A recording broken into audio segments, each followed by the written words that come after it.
안녕하세요, 여러분. 혹시 이런 생각 해보신 적 있으세요? 지금 우리가 숨쉬는 이 공기 안에도 질소, 산소, 여러 기체들이 막 섞여 있잖아요. 그런데 이 중에서 딱 산소만의 압력, 이걸 어떻게 잴 수 있을까요? 오늘은 바로 그 비밀, 돌턴의 법칙을 이용해서 아주 명쾌하게 파헤쳐 보려고 합니다. 네, 바로 이 질문. 이게 오늘 우리가 함께 풀어볼 핵심 퍼즐이에요. 생각해보면 화학 실험실이나 산업 현장 같은 곳에서는 여러 기체가 섞여 있는 경우가 정말 많거든요. 근데 정작 우리가 알고 싶은 건 그 전체가 아니라 그 안에 있는 특정 기체 하나일 때가 많단 말이죠. 자, 오늘 이 시간은 그 해답을 찾아 떠나는 아주 흥미로운 여정이 될 겁니다. 자, 그럼 이 복잡해 보이는 문제, 어디서부터 시작해야 할까요?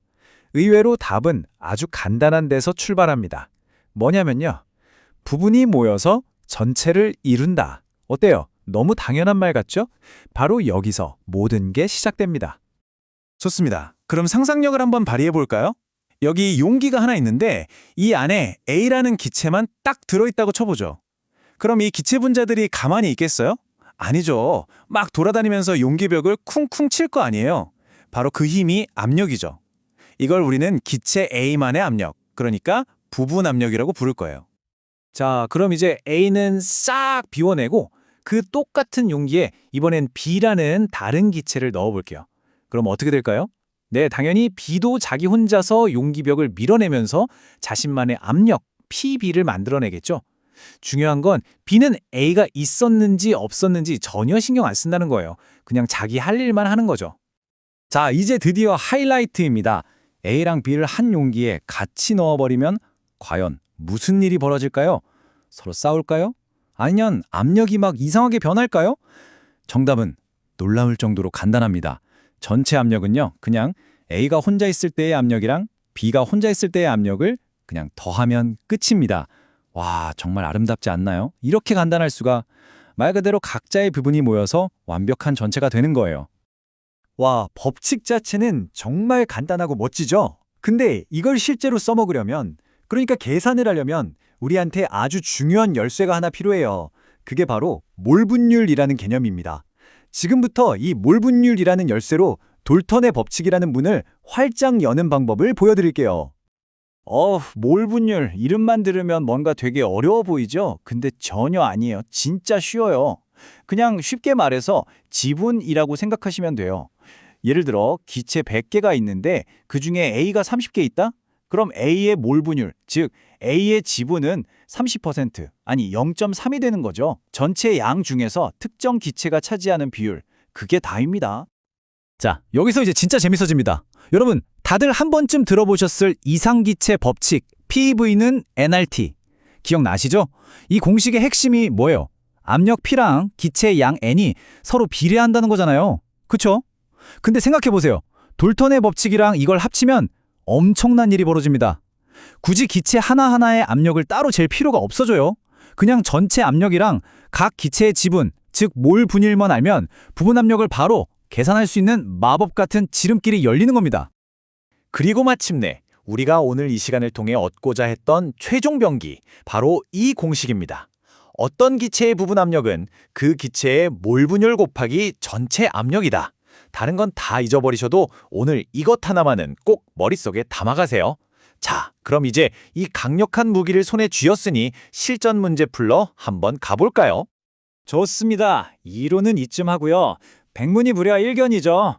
이 공식을 실제로 어떻게 써먹는지 직접 한번 부딪혀 봅시다.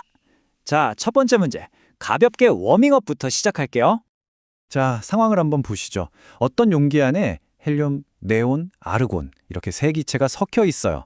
그리고 압력계를 딱 재봤더니 전체 압력이 정확히 3기압으로 나옵니다. 자, 우리의 미션은 뭘까요? 바로 이 전체 압력 3기압이라는 파일을 헬륨, 네온, 아르곤이 각각 얼마씩 나눠 갖고 있는지 그 지분을 정확히 밝혀내는 겁니다. 계산하기 전에 이 그림부터 한번 볼까요? 전체 기체 중에서 누가 얼마나 차지하고 있는지 한눈에 보이죠? 딱 봐도 헬륨이 절반 이상으로 대장 노릇을 하고 있네요. 2%가 바로 우리가 아까 말했던 몰 분율, 즉 지분입니다. 자, 이제 계산을 식은 죽 먹기죠. 헬륨의 부분 압력은 전체 압력 3기압에 헬륨의 지분 0.5456 곱해주면 끝! 1.635기압이 나오네요. 네온, 아르곤도 똑같이 계산해주고요. 자, 그리고 검사의 시간. 가장 짜릿한 순간이죠. 이 세 개의 부분 압력을 다 더해보니까 와, 거의 정확하게 3.00 기압이 나오죠. 돌턴의 법칙이 이렇게 완벽하게 작동하는 겁니다. 자, 첫 번째 문제는 가볍게 통과하셨네요. 그럼 이제 난이도를 한 단계 확 올려볼까요?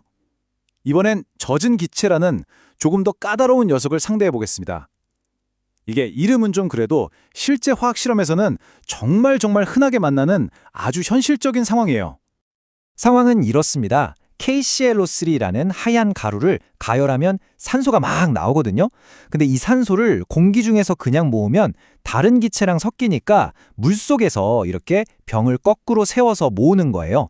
이걸 수상치환이라고 부르는데 여기에 아주 교묘한 함정이 숨어 있습니다. 바로 산소가 물을 통과해서 보글보글 올라오는 동안 물 분자, 그러니까 수증기가 나도 같이 갈래 하면서 슬쩍 껴드는 거죠. 그래서 결국 우리가 병 안에 모은 건 100% 순수한 산소가 아니라 수증기가 섞인 축축한 산소가 되는 겁니다. 자, 그래서 우리의 도전 과제가 바로 이겁니다. 압력계에 찍힌 전체 압력 안에는 우리가 진짜 원하는 산소의 압력뿐만 아니라 원치 않는 손님인 수증기의 압력까지 포함되어 있는 거죠. 우리의 목표는 이 불청격인 수증기의 압력을 쏙 빼내서 순수한 산소만의 압력을 구해내는 겁니다. 자, 이 복잡해 보이는 문제 해결하기 위한 우리의 작전 계획, 로드맵을 공개합니다. 총 4단계예요. 1단계, 일단 축축한 산소에서 물기를 쫙 빼서 순수 산소의 압력부터 구합니다. 2단계, 그 압력을 이용해서 우리가 모은 산소 분자가 총 몇 개인지, 즉 몰수를 알아내고요. 3단계, 이걸 단소로 거꾸로 추적해서 이 산소를 만들려면 원래 재료가 얼마나 필요했는지 알아냅니다. 마지막으로 그 양을 실제 저울에 달 수 있는 그램 단위로 바꾸면 임무 완수! 자, 그럼 한 단계씩 차근차근 따라와 보시죠. 첫 단계는 아주 상식적입니다. 전차 압력에서 수증기압이라고 불리는 물이 만들어내는 고유의 압력만 빼주면 돼요. 이건 온도에 따라 정해져 있는 값이거든요. 755에서 21을 빼니까 733토르. 이게 바로 순수한 산소의 압력입니다. 계산하기 편하게 이걸 우리가 익숙한 기압, ATM 단위로 바꿔주면 0.964 기압이 되는 거죠. 자, 이제 압력을 알았으니 이게 실제로 얼마나 많은 양의 산소인지 알아내야겠죠? 여기서 우리의 친구 PV는 NRT가 다시 등판합니다. 이 식에 우리가 아는 값들을 쑥쑥 집어넣고 계산하면 우리가 모은 산소의 양이 2.98 곱하기 10의 마이너스 2제곱몰이라는 걸 알 수 있습니다. 이제 우리는 탐정이 되는 겁니다. 이만큼의 산소가 나왔다는 증거를 가지고 원래 범인, 아니 반응물이 누구였나를 역추적하는 거죠. 화학 반응식이라는 설계도를 보니까 산소 분자 3개가 나오려면 KClO3 분자 2개가 필요하다고 딱 써여 있네요. 바로 이 3대2라는 비율이 결정적인 단서입니다. 그리고 마침내 모든 퍼즐 조각이 맞춰졌습니다. 최종 결론은 2.43g. 우리가 그 실험에서 사용한 KClO3의 질량이 바로 2.43g이었다는 거죠. 한번 생각해 보세요. 눈에 보이지도 않는 기체의 압력에서 시작해서 우리가 손으로 만질 수 있는 고체의 질량까지 알아냈습니다. 이게 바로 돌턴의 법칙과 화학 계산이 가진 정말 엄청난 힘입니다. 자, 오늘 정말 숨가쁘게 달려왔는데요. 그래서 이 돌턴의 법칙이라는 게 그냥 복잡한 계산 공식 하나 더 배우는 것 이상의 의미가 있습니다. 오늘 배운 것 중에 가장 중요한 핵심이 뭔지 다시 한번 정리해 드릴게요. 돌턴의 법칙이 왜 그렇게 대단할까요? 첫째, 기체들은 섞여 있어도 서로 쌩깐다. 즉, 서로에게 전혀 영향을 주지 않고 독립적으로 행동한다는 아주 중요한 사실을 알려주죠. 둘째, 오늘 문제풀이에서 본 것처럼 이걸 이용해서 눈에 보이지 않는 기체의 양을 정확하게 알아낼 수 있게 해줍니다. 결국 부분의 합은 전체라는 이 지극히 단순해 보이는 원리가 복잡한 화학 세계를 명쾌하게 분석할 수 있는 정말 강력한 도구가 되어주는 겁니다. 자, 마지막으로 이 질문 하나를 던지면서 마무리할까 합니다. 오늘 우리는 기체 혼합물이라는 복잡한 대상을 그 구성 요소 하나하나로 나눠서 분석해봤잖아요. 이런 접근 방식, 비단 화학에만 적용될까요? 어쩌면 우리가 겪는 복잡한 문제나 사회 현상 같은 것들도 그 안을 구성하는 작은 부분들로 나눠서 살펴보면 의외로 해답이 쉽게 보일지도 모릅니다. 여러분 주변에 어떤 혼합물을 한번 분해해보고 싶으신가요? 한 번쯤 생각해보는 시간을 가져보는 것도 좋을 것 같습니다.